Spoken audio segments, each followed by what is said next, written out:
mbokki internet yi ñu ngi leen di nuyu yéen ñi nga xamante ni yéen ñuy seetaan tey dañuy ñëw ak yéen ci ki ngeen jàkkaar loolu nii di Pape Ndiaye bu walfadjri. Pape Ndiaye nag nekk koo xamante ni ku ñëpp ràññee la woon ci li nga xam ne mooy chronique yi nga xam ne mi ngi ko daan def foofu ci walfadjri. am position bu mu taxawee woon ak boo xam ne ñun luñ doon rafetlu la te dañ ko bàyyi xel ci lu bëree bëri ndax Pape Ndiaye moo nekkoon ki nga xam ne da lay xamal lu bëri ci wàllu yoon xamal ko ci say wàllu droit ak itam li nga xam ne muy état bi ñu ngi koy jalgatee ak ñi nga xam ñu ngi koy salfaañee li di ak yelleef kii di Ousmane Sonko bari loo xamante si nag ci wàllu yoon moom dañ ko ci daan xaar muy ñëw di ñu ci gindi di ñu ko leeralal ba taxoon ñu toppoon ko dañ ko jox nopp. Pape Ndiaye moomee nag tey Sénégal yu bëree bëri ñu ngi koy sànni ay xeer ndax kàddu yi nga xamante si nii kii di Pape Ndiaye yëkkati na ko di wax ne di yoon nag bis bu reprendre te li nga xam ne mooy ay chronique gam maanaam fi nga xam ne fi la daan jëmale musique yi tey da koy orienté maanaam jëme war ko ci beneen boor bi. léegi nag lan moo waral Pape Ndiaye xëy tey ginnaaw bi mu jógee kaso ñëw ne daa fas yéene orienté wu waat albutiku waat maanaam jëm ci beneen boor bi.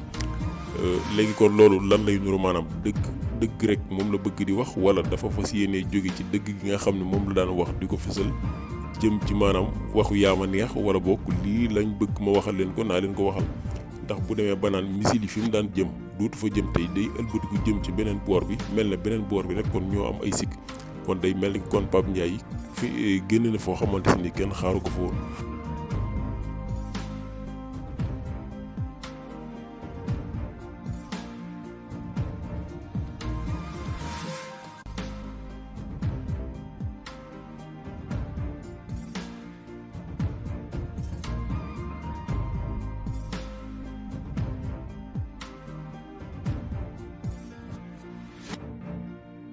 des na yaakaaru ay patriotes yu bëree bëri yoo xam ne ñi ngi ko doon topp ak ñi nga xam ne ñi ngi ko doon kaasal doon ko xeexal démb bi nga xam ne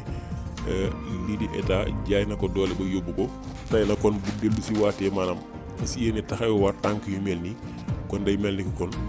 ay Sénégal yu bëree bëri war na leen fi nga xam ne fi lañ ko doon xaar ak fi nga xam ne fii la génne yaakaar naa wuute na lool. ndax Sénégal yi yaakaar naa toll nañ foo xamante si nii. bu fekkoonte ne moom expérience bi ñu doon wax ci moom bi ñu yaakaaroon ci moom mi ngi ci moom gëm naa ni dina am yeneen tànk yu mu doxale yu bokkul ak tànk yi ndax fi ñu toll ni jamono nit ñi toll nañ jamono boo xamante ni yaakaar naa wax lu leen defiyee yombul lu dul vision bi nga xam ne am nañ ko benn ngëm-ngëm lañ am benn objectif benn gis-gis lépp loo xam ne yaa ngi koy wax te àndul ak loolee dëppawul ak loolee say wax la ni jël ñu tege ko ne jël sa jëm mu tege ko ne mais yoon bi nga xamante si ni nag lii di Sénégal yi dëgg mën nañ ko yaakaar naa képp kon gis nga aw ci yoon boobu mën nañ ko ànd ak yow mais képp ko wàcc yoon bi itam dañ lay bàyyi fa nga jëm mais du tey ñu continuer li nga xamante si ni moo di seen yoon. li nga xamante si ni nag kii di Pape Ndiaye def na ko ñun dañoo yaakaar ne ñaan gu nangu la parce que comme niñ ko daan ñaane rek maanaam lii di 2024 bala ñu caa egg ba li nga xamante si ni mooy nguur gi dem ci loxoy Ousmane Sonko bépp bukki bu sàngoo deru ba yàlla na suñu borom weer. képp koo xamante si ni li ngay woote du dëgg ci yow wala boog li ngay xeex du dëgg ci yow wala boog am na leneen lu nekk ci biir loo xamante si ne yow wane woo ko 100% yàlla na la suñu borom weer ba nga ne fang balaa 2024. ndax gisoon nañ fi nag ki nga xamante si ni moo di Barthélémy Dias ginnaaw bi nga xam ne nekkoon na nit koo xam ne ku jege président Ousmane Sonko la woon te gis nga bi mu xëy moom itam def lu mel ni fi ñu toll nii jëratul dara ci lii di Sénégal yaakaar naa loolu nag exemple la woon boo xam ne kenn ku ci nekk mënoon na see jàngi mënoon naa xool xam fi nga xamante ni fa la ko Sénégal yi tegoon démb ak taxawaay bi nga xam ne amoon na ko démb ak tey jii li nga xamante ni moom la apporté Sénégal fi ñu toll nii nga xam ne tegatuñ ko fenn jëriñatul dërëm ci réew mi. yaakaar naa nag lii képp ku ci teg sa bët ba pare yow ñu lay jëme ci yu mel nii nga koy nangu maanaam ñu lay jënd ak itam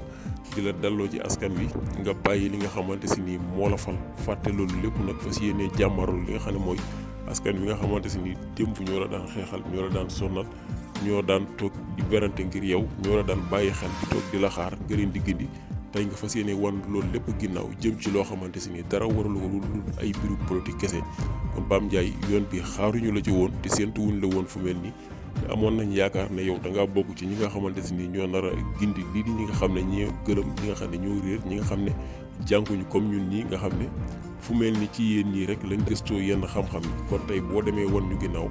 Pape Ndiaye mbetteel lañ am ci yow boo xamante si ni ku ñu ko waxoon démb ñu weddi ko ku ñu ko waxoon ñu ne lii du mën a nekk. moo tax Sénégal des fois da nga naan ñun kan lañu war a gëm ndax képp koo yaakaar boo demee ba ci biir day mujjee ay wor am ci wala boog changement boo xamante si ni xaaroo ko woon ci moom am day dem ba yow duutu amati confiance sax bu mu wóolu kenn ndax ki ngay wóolu tey gis ci moom ak njub yaa ngi séentu ne ëllëg ndax munta xëy sotteeku ndax jëmm ji di Pape Ndiaye fi nga xamante si ni génne na fi tey ak fi ñu ko doon xaar démb wuute na lool ñu ngi jégalu bu baax ci kàddu yi di leen jox dig daje ëllëg ci beneen vidéo